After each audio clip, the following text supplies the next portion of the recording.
everybody. We are into week 4 of data science and technologies.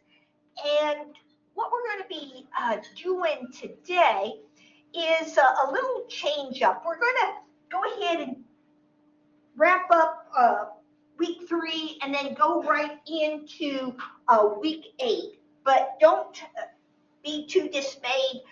Dr. Dagtus is going to be here next week as we look at multimedia analytics, and I've already started prepping some notebooks to make sure I've got some demo materials for working with images. So let's just kind of do a quick recap here. So last week was about Python, in particular showing you the analytical visualization, predictive packages, capabilities of Python.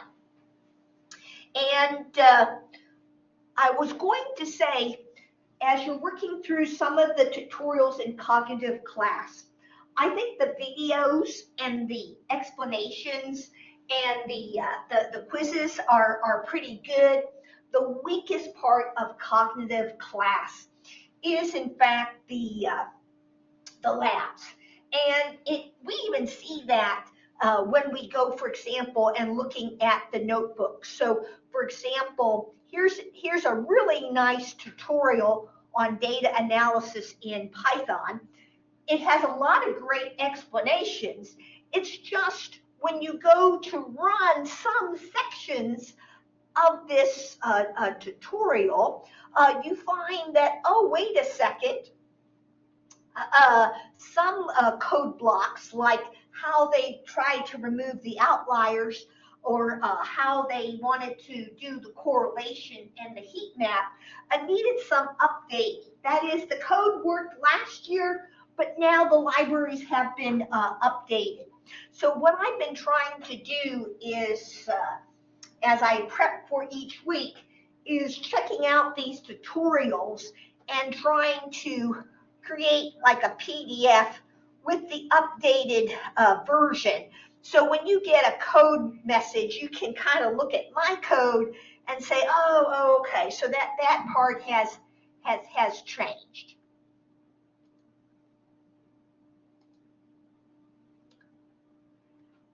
But there's a lot to Python. We mentioned I've got a link here if you want to have more in-depth on how you can clean and prepare your data using Python. So they give you a number of techniques, more techniques on how to handle missing data, more techniques on how to handle outliers, how to remove unnecessary data, how to handle inconsistent data. And this can be very useful, for example, as we get into text mining. We find that to work with text, there's quite a bit of preparation before we can turn it over to an algorithm to work with. So this has a lot of good resources. The other thing is that no matter what technique you are using, there's a lot to study. So just using regression, you can find that you're going to the library and reviewing your stat books and reading a couple chapters on how to how to properly fit a regression model. What are the assumptions? What if I want to model curvature? What if I want to model some other nonlinear function? How do I handle categorical variables? How do I handle interactions between variables?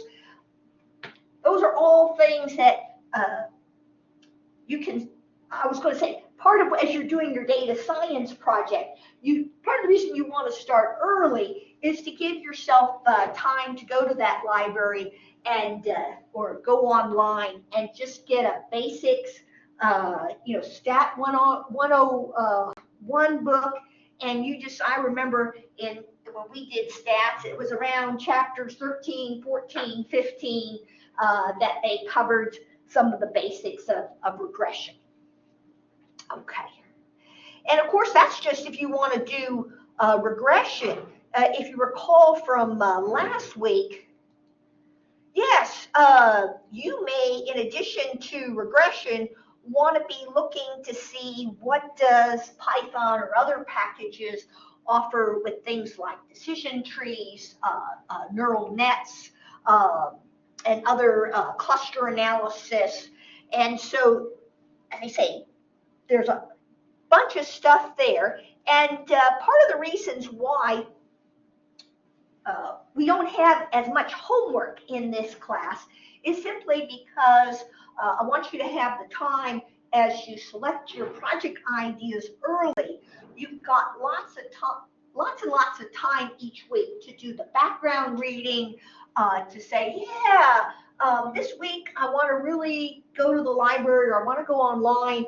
I want to find, for example, a free online stats book, and I want to refresh my memory on how to do regression, or I want to read up on decision trees, or I want to read up on cluster analysis, so that I can, first of all, know about the technique, but then play around with Python and see what libraries are available. Okay. But I was going to say the labs and cognitive class, the good thing is most often you don't need to do the labs in order to get your certificate. So it's fine to just focus on the videos, and then what I've been trying to do is to pick out selected tutorials and then check them to make sure they're up to date. So, you may find you want to just take a look at some of the tutorials that I've kind of selected each week, such as the one for, doing that we did last week on just some basic ways to just get started bringing a data set into Python and being able to do some basic visualizations, check for correlation, be able to do some basic data manipulations, and then to produce a basic regression model. So notice it's kind of very much the basics, but then depending on what you want to do, you're going to then build from there. Okay. Let me just always like to, I think turn off the camera so folks can focus on the screen. Let me just double check. Any questions or concerns this week? Anybody having any problems, issues?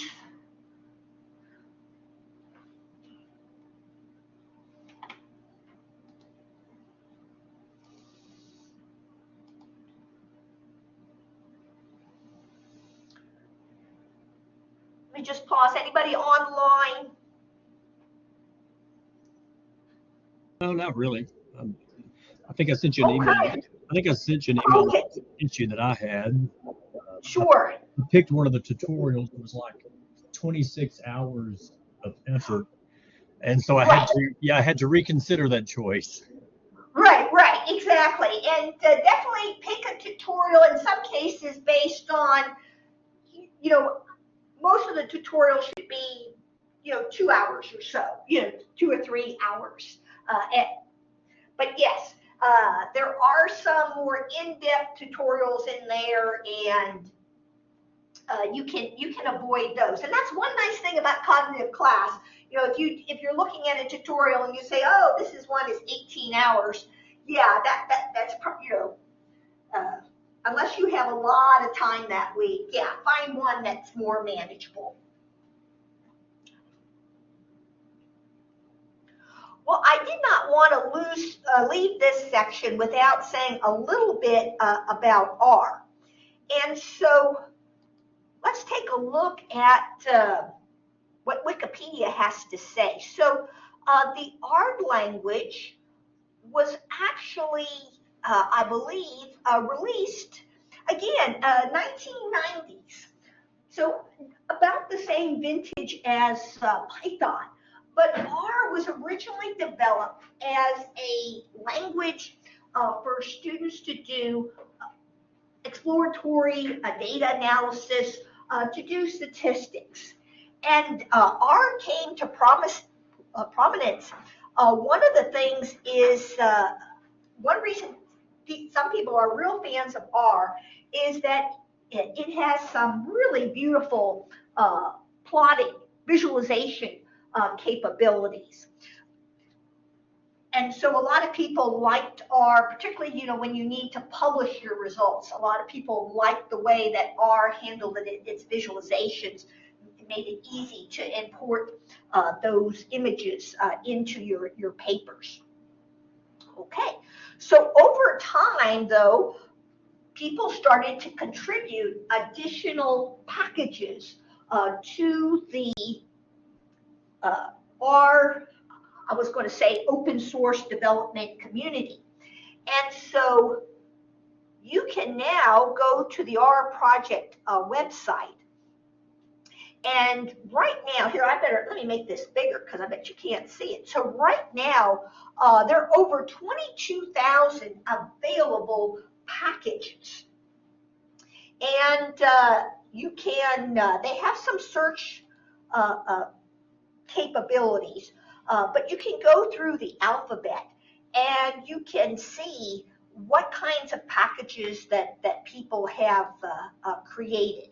And they have everything, every statistical function. They have text mining.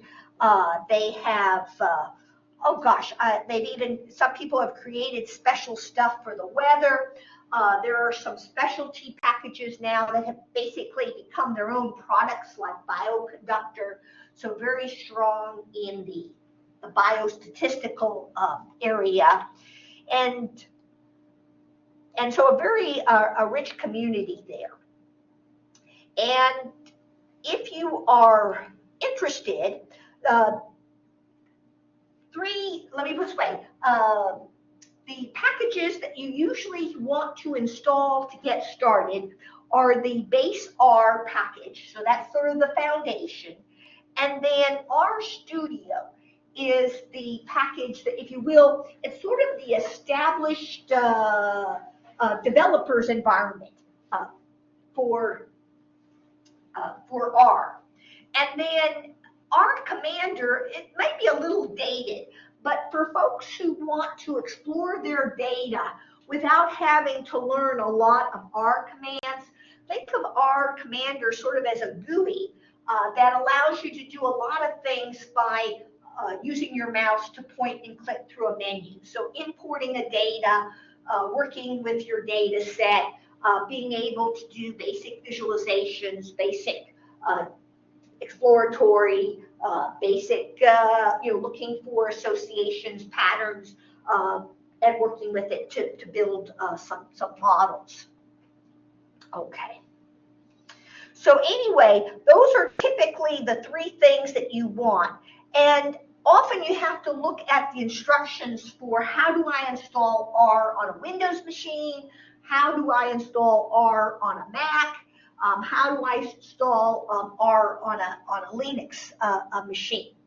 And consequently, it's gotten kind of popular. Can you be able to, for example, it used to be called R Studio in the cloud, but they now have a cloud. That's the new name, Posit Cloud, but that allows you to play with R in the cloud, sort of like Google Colab.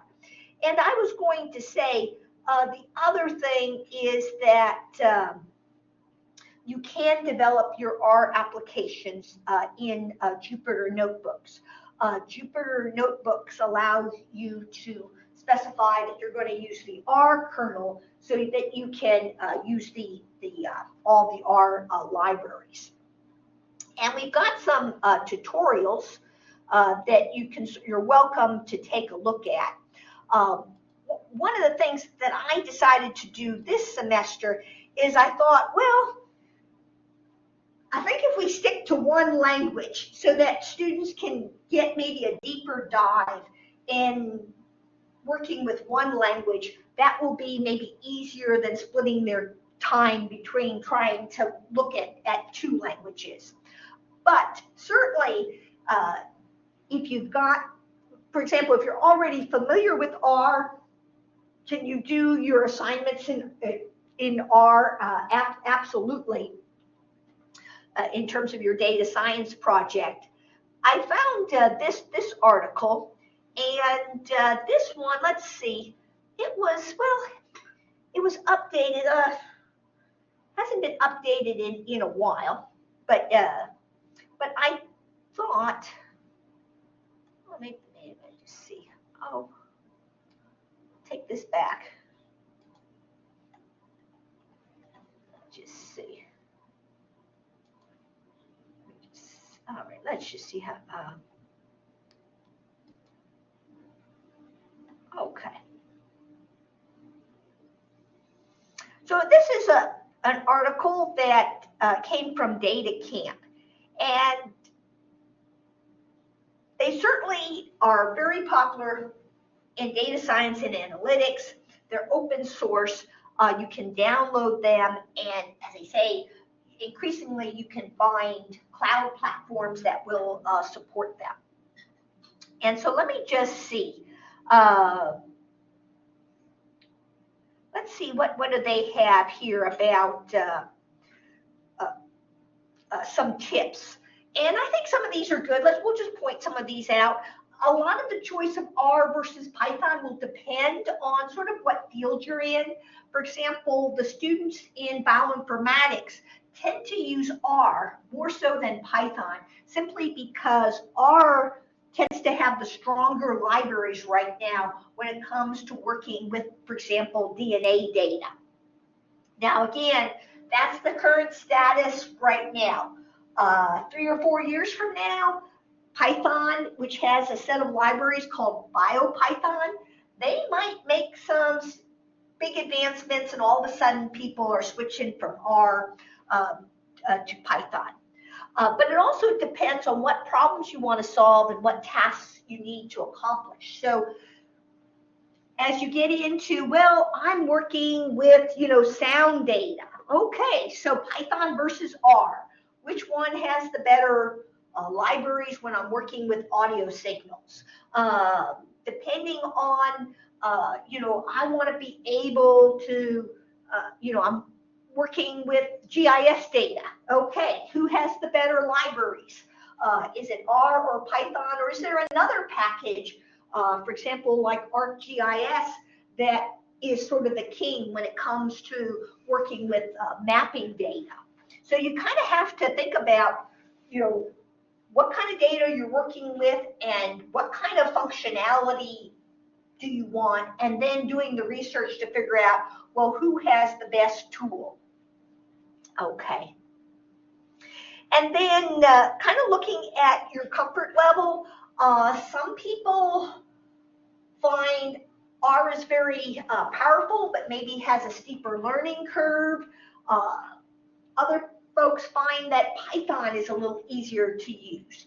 And again, asking around to see what people are used. Okay. And you can kind of see Python tends to be, of course, it started off as a general purpose programming language, so it's programmers like it. It also has a growing following in the web development area. I'm thinking of, Python to Django is a popular platform, but R, as you say, has a big following in academia, and statisticians, engineers, and scientists can like it very much. And as I say, with things like R Studio and R Commander, it has some avenues where you don't have to do a lot of R programming. Okay. So some of the things you have probably noticed with Python is the syntax is relatively straightforward, but you do have to remember to indent your code. And we noticed that it was, for example, upper lowercase sensitive. So, if you type print and you do it, capital PRINT versus lowercase, you can throw an error message. Again, R may be an easier to learn, particularly if you go in using R Commander. Statistical models can often be written with only a few lines. Of course, sometimes when things are too concise, they can be hard to understand. But also R provides several different ways to do the same thing. So what do we got here? Again, Python has this robust ecosystem. R also has this rich ecosystem. Python is syntactically clear and elegant. It's great for building data science pipelines. What that means is when you need to build these workflows. I bring the data in, I do these operations, and then I do these manipulations, and I do these transformations, and then I want to do this analysis, and I want to get these reports, and then I want to do this analysis, and I want to get these reports. It's great for those types of pipelines. But again, we got a lot, we got to make sure we know the right libraries.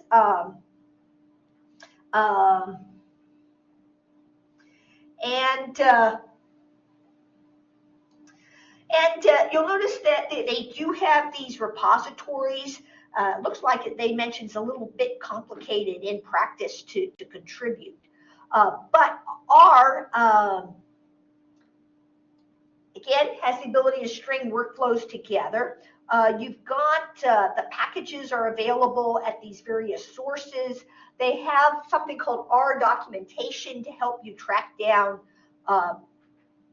the various sources. It's kind of interesting. I think R, and I don't know if they mention this, R tends to have one developer's environment, which is this R Studio, which I think is now called POSIT. But R tends to have, one development environment. And in terms of saying, well, what are the list of different R packages out there? I think R is a little better organized, in terms of, okay, we're keeping track. We're up to 22,000 packages, you can look for them by function, by name, by date. With Python, it is a little bit more complicated in the sense that you have multiple developers' environments to choose from. You've got Jupyter notebooks, you've got Google Colab, you can download, PyCharm, IPython. There's you can download and do Python code spaces or Get.io. There's all these different development environments that you can kind of choose from. So we're just focusing on Google Colab to keep things simple. And I think tracking down the Python libraries is a little bit more complex. I don't know if there's anywhere we can find, where is there a list of Python libraries, and their uses. So Geeks for Geeks, that's not a bad a source. But most of the time, people say, here are the most popular libraries.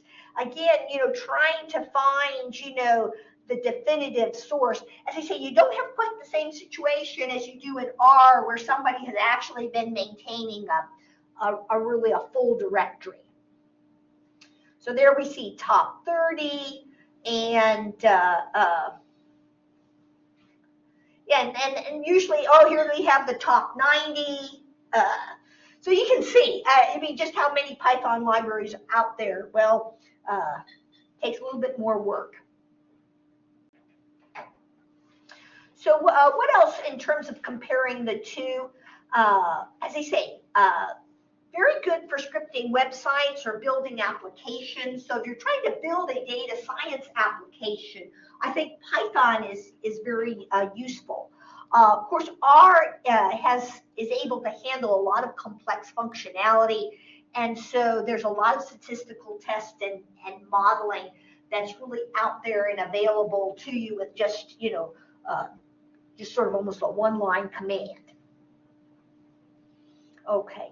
And so it's interesting. R, they say, in some ways, doing basic statistical functions or data manipulations is fairly easy to learn when you start out. So easy, I want to say the simple stuff in R, very easy to get started and to understand.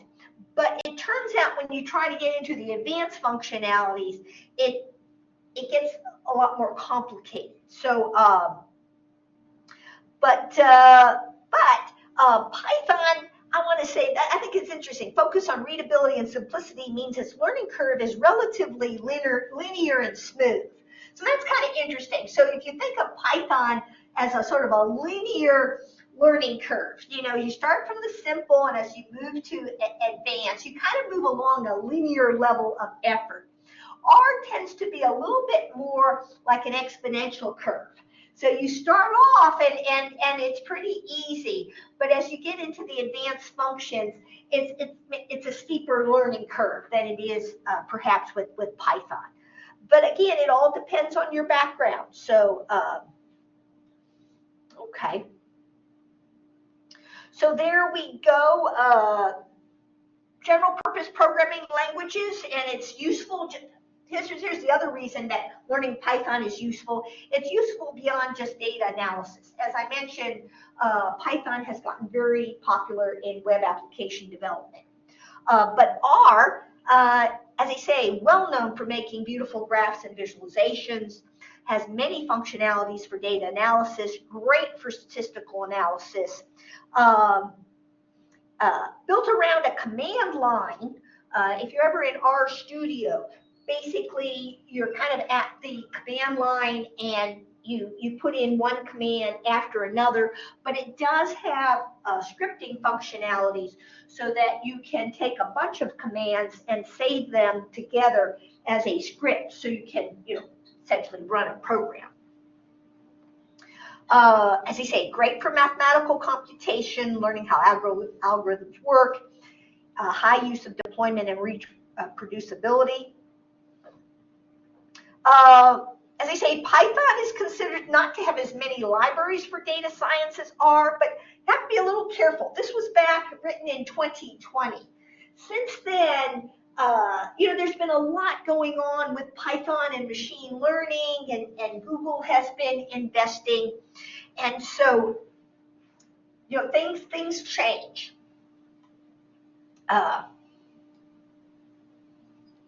Okay, and as I say, with R, you've got. Well, let's just go through. We'll stay on Python for a moment. We notice, Python, you got to do testing, maybe not as strong maybe in visualizations, but again, they've got Seaborn, they have Boca. Again, PyCal is a library that I haven't even heard of. So R, and I think again, R, we talked about sort of that exponential curve, starting off with some of the basic commands is very straightforward, but it is geared for statisticians, and as you get into advanced functions, it can get more complicated. It's not just a matter of, finding the right packages, but there are dependencies between those R libraries, and you do have to maybe spend more time figuring out how to write scripts so you get good performance. But notice, I think this is interesting. Deep learning and natural language processing you may want to use Python. And yeah, Damien wanted to know about PyGal. That's really interesting. And this is where, you just, as you're in class and you think, yeah, Python PyGal library. Yeah, let's just see. Yeah, Professor?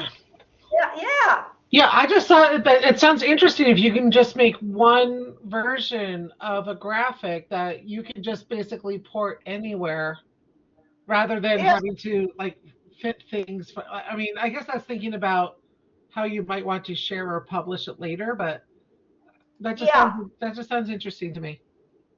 Well, if you're interested in it, one of my favorite websites that I have had good luck with is this Geeks for Geeks.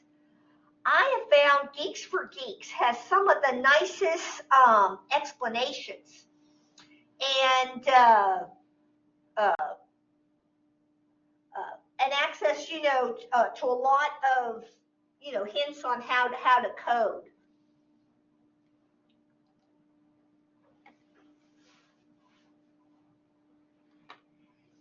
What are some other things to consider? Oh, again, R is very useful for these standalone computing or analysis. It's also excellent for exploratory work and statistical models.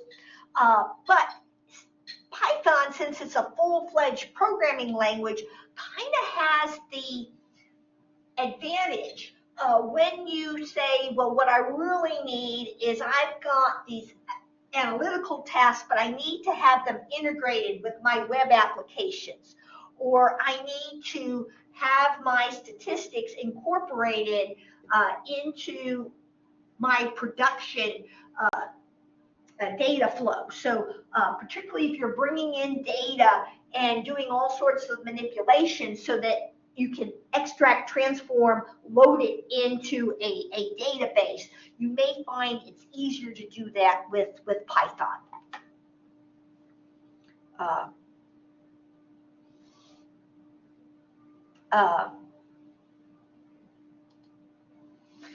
And so this is, and R has a lot more basic data analysis built into base R. Makes sense because it was started off as a statistical package. And then as we see, everything we want to do with Python requires, finding the right package and getting those installed. Okay. Oh, look, and here's a new one, Rodeo, Data Science IDE for Python. Again, always something new. Okay. But those are some of the most popular libraries and packages, within those two products. Okay, and of course, this was 5 years ago. There's a lot of support and communities. Many data scientists have maybe a preference. Maybe they do a lot of work in Python, but they probably know enough in R that they can use R when they need it. And I'm sure the reverse is true.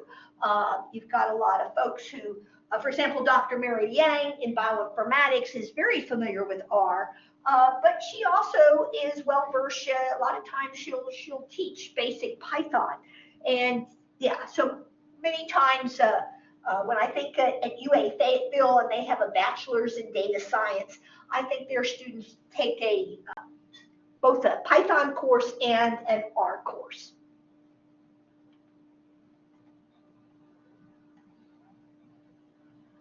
Okay. And again, some of this may be a little misleading because again, Python has a number of uses beyond data science. So, but these are just some stats just to kind of show R versus Python. And again, this is a couple years old. I think I looked at the beginning over the summer to see if anyone had published any updated articles, but I think this was still sort of the most recent, comprehensive.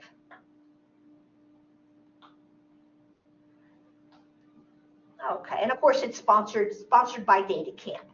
But anyway, that kind of gives you an overview of the two. And if you're curious about R, you can definitely check out. I think probably the easiest way is to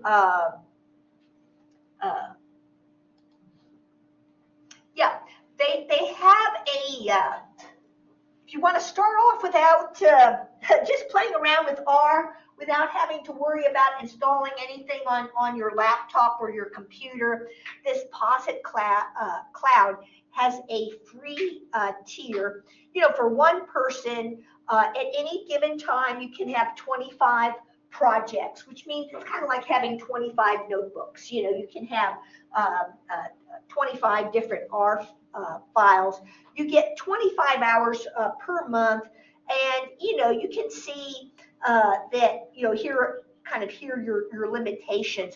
But as I say, to just get started with R Cloud, because what you'd like to do is, for example, play around with some of the basics of the R language, or you want to try out practicing. One nice thing about R, they have some built-in data sets. One of them is Motor Trends Cars. It's an old file from the 1970s. But R is kind of interesting. The base R packages have some simple built-in data sets so that you can start playing around right away, practicing with these built-in data sets. And then when you're ready, you can then import your own data set and start practicing. But what's nice is you can actually look through these tutorials and you can see the code and the output. And as I say, it's got some very powerful, you can ask for a summary and it produces all the statistics for all the attributes in your data set. Okay. So definitely check out R. And I should mention,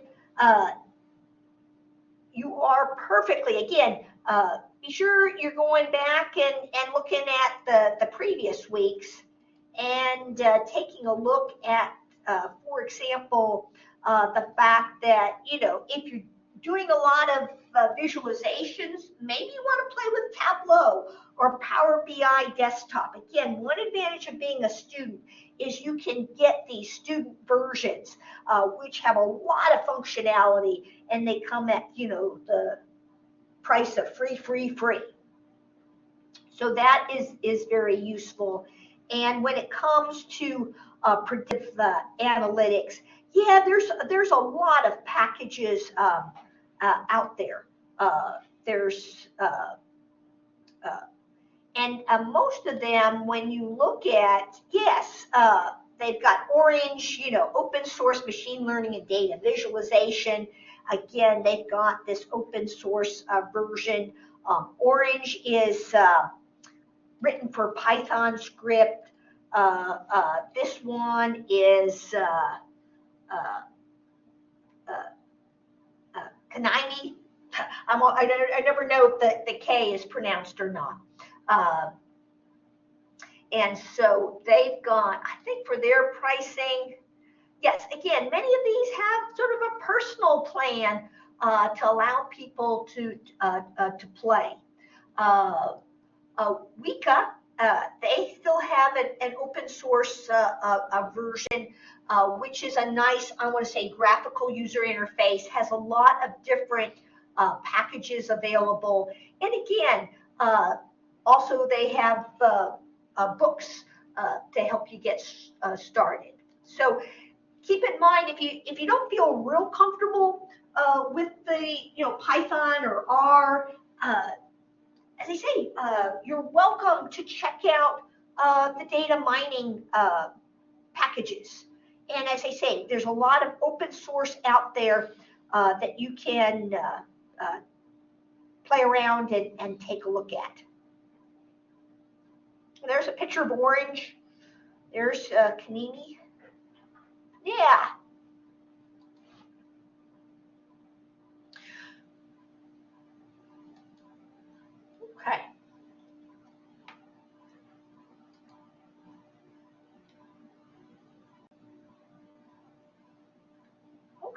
And so that is, as I say, each of these you just kind of get a quick taste and then kind of make a note as you develop your data science project, which units you might want to revisit and then build upon. Okay. And it is kind of dependent on what you're doing. And here, let me just close. Let me just kind of hit the little caret. Okay. So I mentioned that we're going to go now to text analytics. And that's, I think, I kind of like the way it turned out, because so far we've been looking at how do you work with essentially things that represent measurements, that represent counts, maybe represents a simple category label. So small, medium, large, or 2-door versus 4-door. So we've been working with very simple data in the sense that it's counts, or it's a measurement number, or it's simple labels, so that we can look at the categories that our data, our various rows fall into. But a huge amount of the world, and it's interesting, it's just as we produce more and more data, if we take a look at, let me just see, what is the latest statistics? What percentage of data produced is unstructured? What does AI say? Yeah, so this is interesting. Years ago, I think it was 70%, but notice now between 80 and 90% of data produced is considered unstructured data. So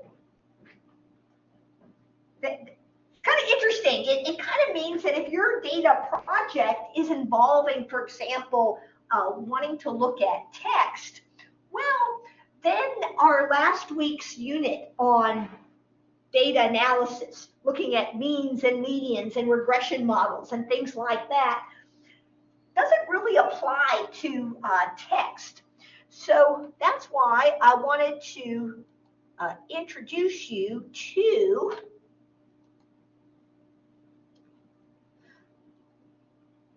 take a look at this, is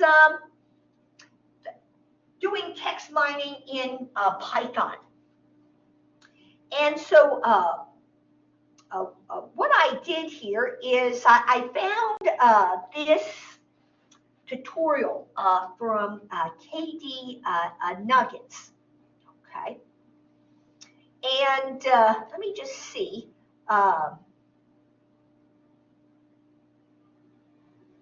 Oh, and I'm going to move this up here.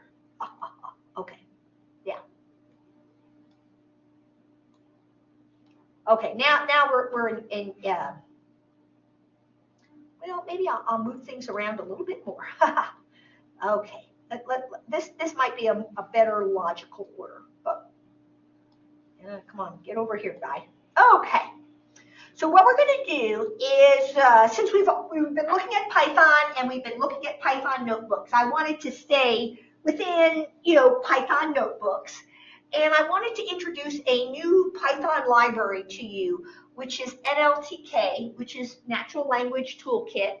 By the way, R has some text mining packages. I think TM for text mining is one of their popular text mining. But the Natural Language Toolkit, and as you notice, that data camp, they kind of rank Python a little higher when it comes to working with natural language. So, so this is the where you can find the documentation. Okay. All right. And then I found this very nice tutorial. And of course, what's nice about the tutorial is it comes with the graphics, it comes with a lot of nice explanations, and so it's a good thing to read. But then what I like to do is I like to put the code in and check because let me just see if they have the date on this guy.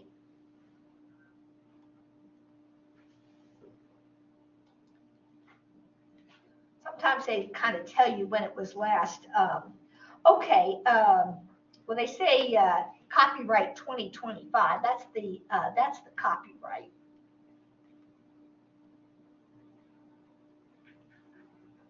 But one of the things, so I think this, but I do think because I've had this, I've had this as a reference. So this is, let's say it's copyright 2025, but I think the actual date was posted maybe 2 or 3, a couple of years ago. So what I did was I went through and I made sure that I knew how to make the code work in Google Colab. So if you want to follow along with the text mining tutorial, you may want to maybe print out one and have the other up on the screen, or have 2 screens, because the KD Nuggets is great. It's got the visuals, it's got the explanations. But when it comes time to try out the code, you want to probably bring up my text mining demonstration and just be able to use my code, or to say, oh yeah, there's the code has changed. Now, one of the things that is good, and let me see if I can go right into Google Colab. Okay, Google's pretty smart. Okay,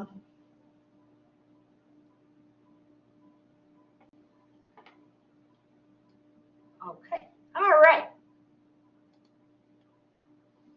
Okay. But let's let me just make this nice and big. Okay. All right. So here's the code from that tutorial that's been updated to make sure it works in Google Colab. And as I say, I've got a PDF of that. So, of course, the first thing we need to do is make sure we have all the necessary libraries. So, Pandas, because that allows us to do a lot of data manipulations. NumPy, because that has a lot of the mathematical functionality. The natural language toolkit. And what is the OS Python library?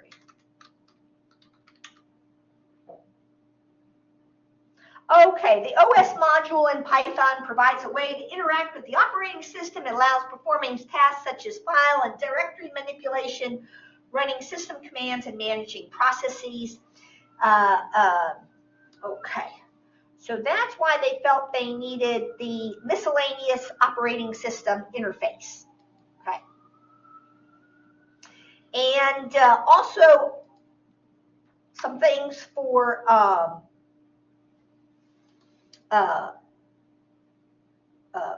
sample task text for performing tokenization, and let's just see. And then this is let's see what this does.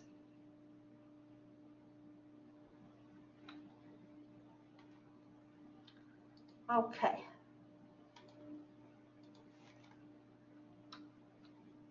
Let's do this. Okay, let's try this. Yeah, let me just see. This one is a download function.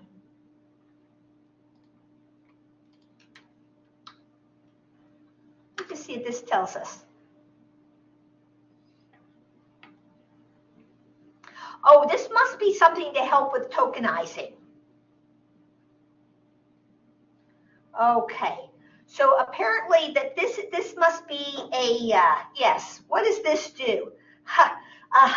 Yeah, you often find that you're going to want to be Googling as you're going along, but this little extra command here, very useful when you're doing text mining, because a lot of times,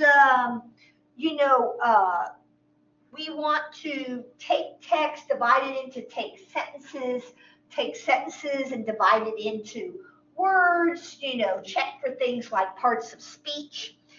And so this is just I want to say, I think it's in making sure that you have all the library functionality so that you can start playing around. Okay. All right. So let's take a look. So what can you do with text? I mean, it's a bunch of words. So yeah. What are the things that we like to do with text? Well, notice here, I'm just putting in Brazil, they drive on the right side of the road. Brazil has a large coastline on the eastern side of South America. So, okay, so that's just saying here's a couple sentences. I'm putting them in quotes, and I'm going to assign them to a variable called text. And then from the natural language toolkit, I'm going to use the tokenize function. And, this is an area that Google Colab has added a whole bunch of AI now. Maybe not for all the packages, but I noticed when I got to the natural language toolkit, it was just throwing up all kinds of help, whether you wanted it or not. And so we're going to import this function called word tokenize. And then notice what we're going to do. We're going to say, okay, natural language toolkit, we want you to take that text, those couple sentences, and we want you to pass it into this function called word tokenize. And you're going to put it into a data array called token, and then we want you to output what's in token. So that's what that code is doing. And check out what it did for us. It took those sentences and it broke it down into the individual words. So, normally if you were doing this in native Python, you'd have to do all kinds of parsing, to pick off, one word and then the next word and basically, write a for next loop and be able to, basically pick off, looking for spaces and things like that. And now check out what else you can do. What if you wanted, this is common thing, is what's the frequency of the words? How often does each of those words appear? So it turns out that there's from a natural language toolkit, we can import an extra functionality called frequency distribution. And now we're going to ask for another array. And basically, we're going to take that token. We're going to take that a list of words, and we're saying we're going to pass that list of words to frequency distribution, and the results are going to go into another basically data that we're just happening to call F distribution, and then we're going to say, print out F distribution. Okay, and you can double check. You see the appears 3 times. Brazil appears twice, on appears twice, side appears twice, and basically it is, printing out, the frequencies for us. So basically doing a word count. And you can actually limit it to, let's say, maybe the frequency of, let's say you wanted the frequency of the top 10 words. And so you can use this, you can take your F dist and you can use this, what's called most common, and you can tell it, most common 15 words, 20 words, we're asking for the 10 words. And notice this is nice. It's now telling us 1, 2, 3, 4, 5, 6, 7, 8, 9, 10. These were the most common 10 words. in those sentences.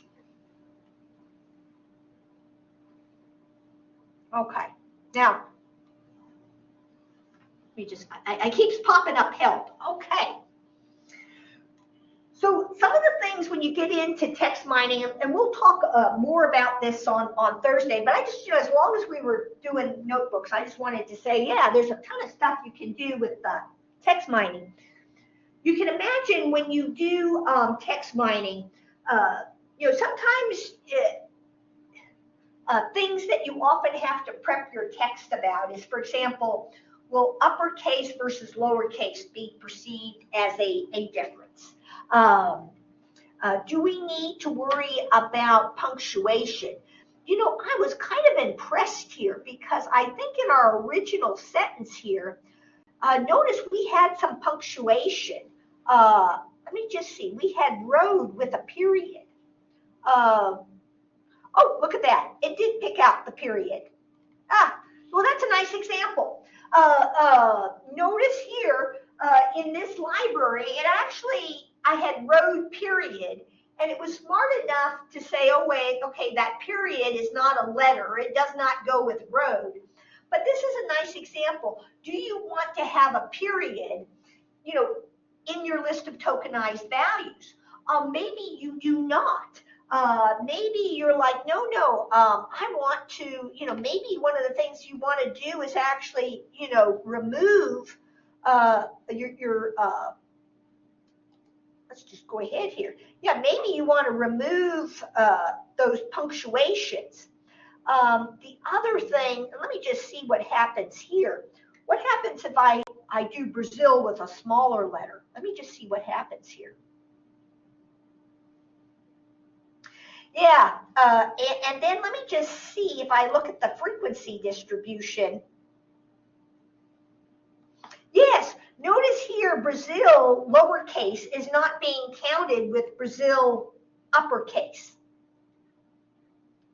So you can see that when you start bringing in your text, you're probably going to want to really look carefully at that text and start thinking about things like, okay, do I need to switch everything to lowercase, or do I need to switch everything to uppercase?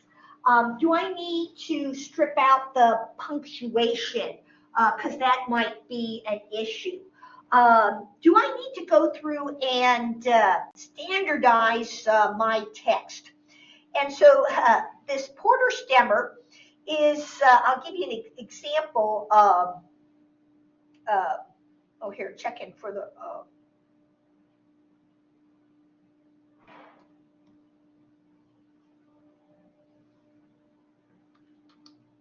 think this is one.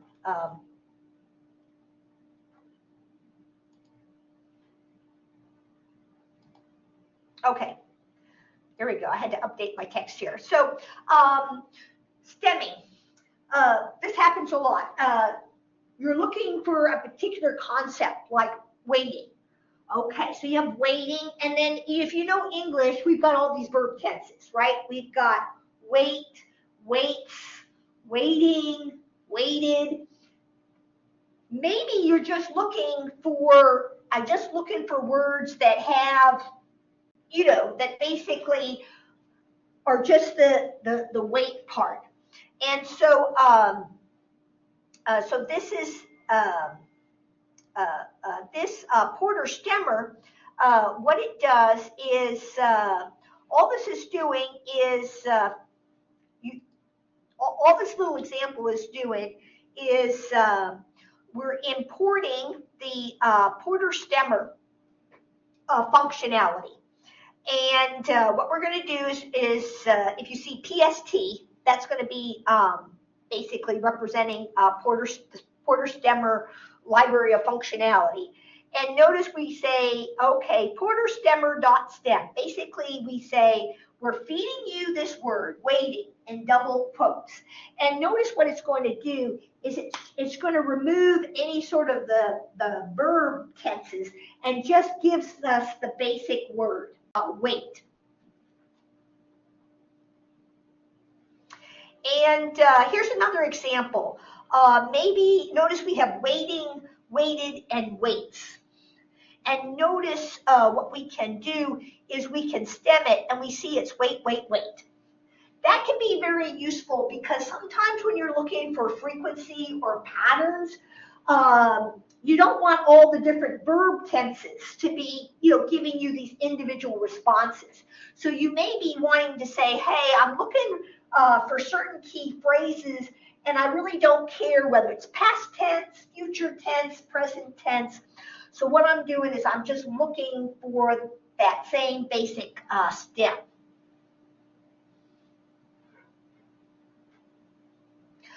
Is that the only stem function that you have? No, there's another one. There's Lancaster stemmer. And, this is the one with the giving. Yes, so check this out. This is the one that, again, we're now importing the Lancaster stemmer. So you'll notice you can play around to see which stemmer seems to work best, or you can Google to compare, what reviewers are saying about when is Lancaster stemmer, better than the Porter stemmer. But again, we're going to abbreviate Lancaster stemmer with LST, and now we're going to give it a list of values: given, giving, another given, and gave.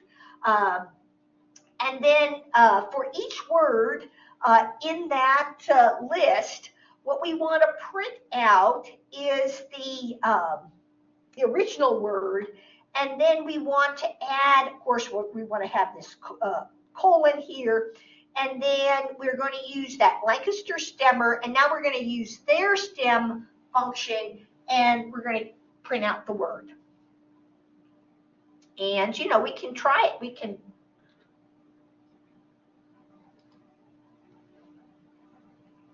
Yeah, so you can play around, with that functionality.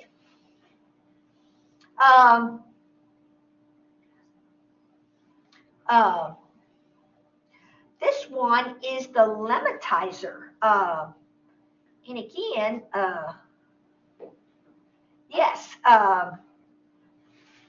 Okay, again, let's just take a look at what this does. So we're going to download WordNet, and let's just see what we got here.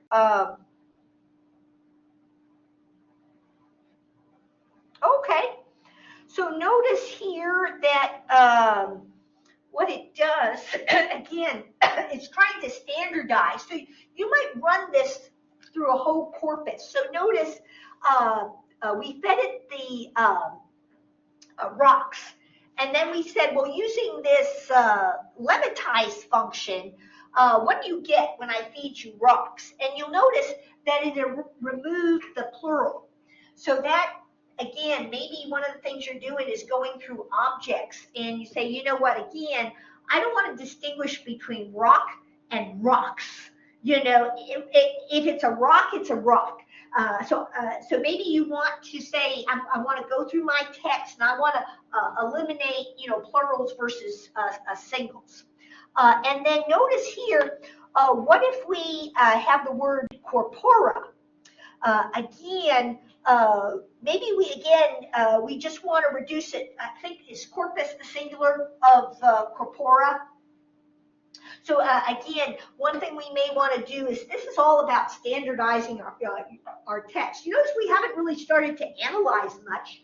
I mean, we did a word count, but a lot of this functionality is to help you go through a document, and you can imagine, you're trying to, and by the way, they have functions for removing case. They have functions for removing punctuation, and then they have all this functionality for, saying, well, let me get rid of differences due to verb tenses. Let me get rid of differences, due to plural versus single.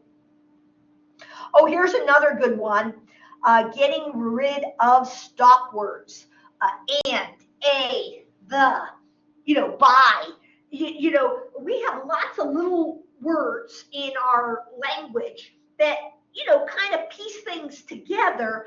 But when we're looking for the big patterns, we really don't have to count up the number of thes or the ands or the ors or the buts. And so this one is, again, it is using the Natural Language Toolkit has a whole list of standard stop words. So what you can do is you can import the list of stop words. Notice you can specify English. So if you were working in French, you could get the French, you know, stop words. And then you're going to import the word tokenize. And yeah, so we're going to just import some of these libraries. And we're going to get that list of uh, of uh, of stop words. And then here we have, you know, a sentence. And, oh, notice there, this is the text dot lower. This is how we get everything to lower. And what we're going to do is we're going to go through that sentence and we're going to print out the stop words. So notice what we did is we went through and we tokenized it.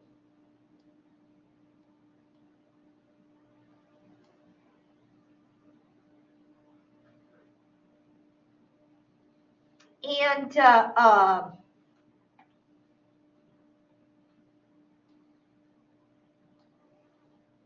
oh, this is kind of interesting.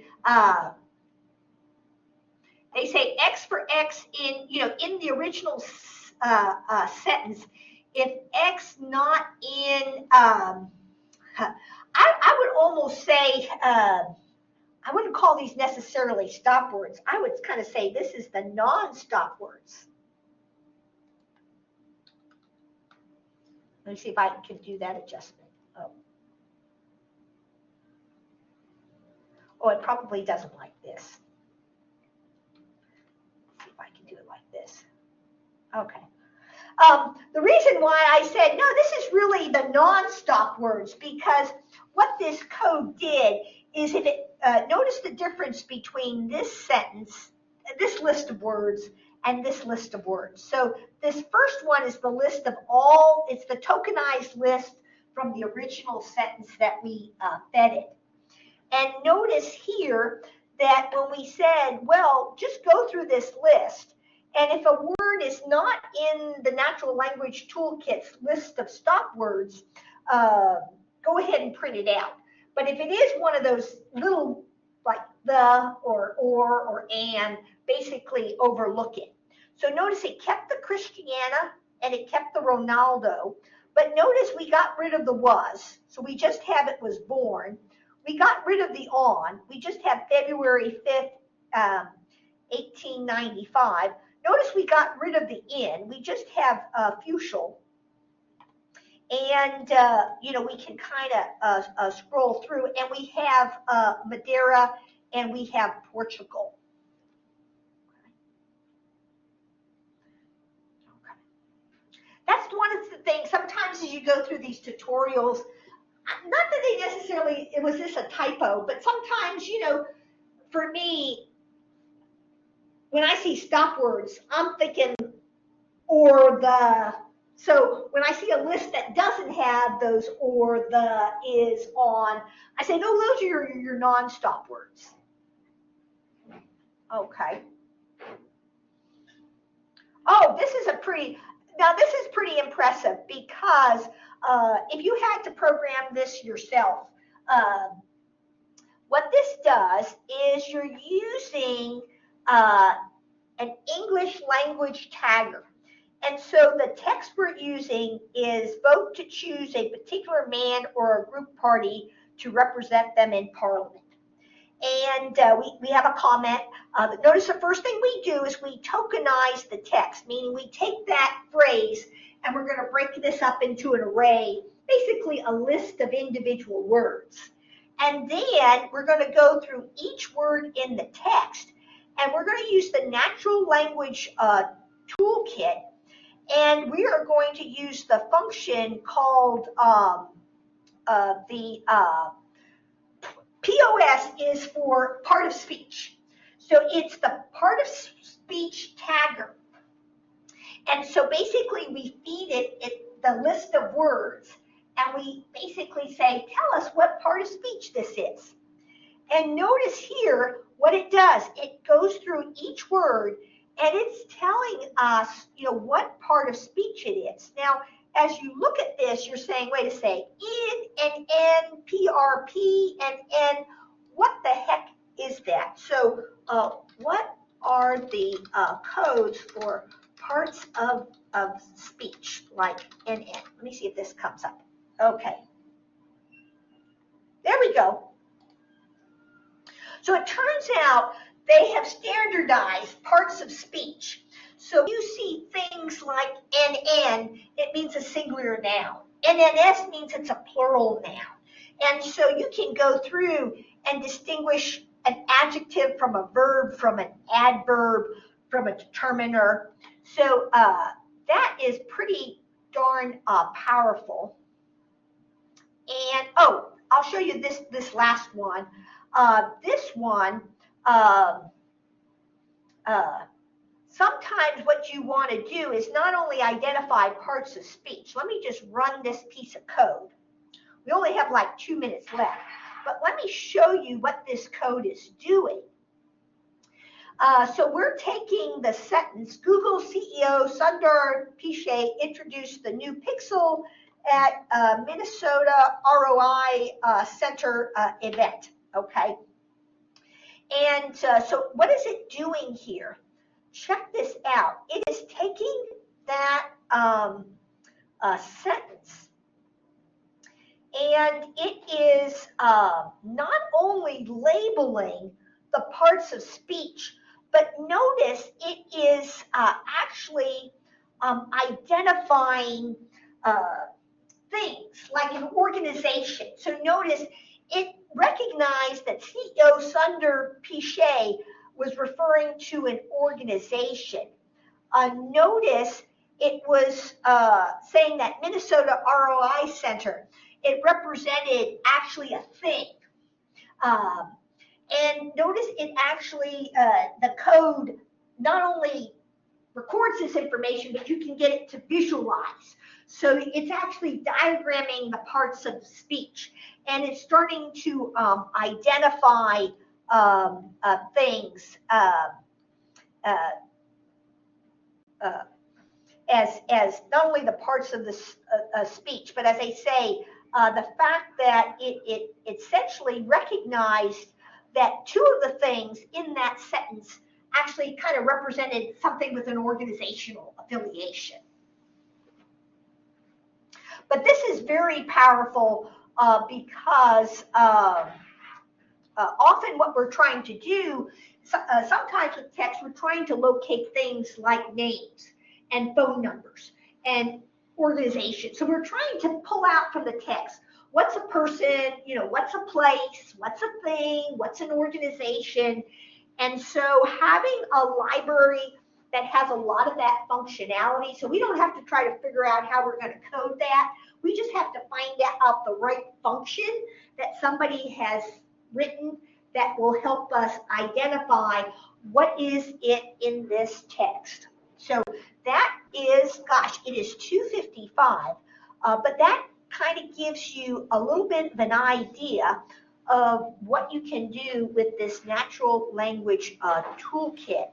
And as you can imagine, it is, like regression, there's a lot there. I mean, we could spend a whole semester just on text mining. But if you're thinking of doing text for your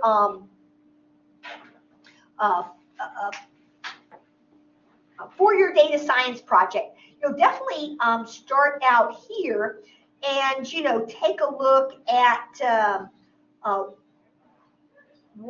what's here, and yes, and just kind of see what are the different modules that are out there. And do they have a wiki? Yeah, they do. Yeah, so just start playing around, and we'll continue looking at text more generally, but at least now you've had sort of an example of how you can actually use Python and start breaking down your text to look for things. Okay, so with that, we will wrap up for today.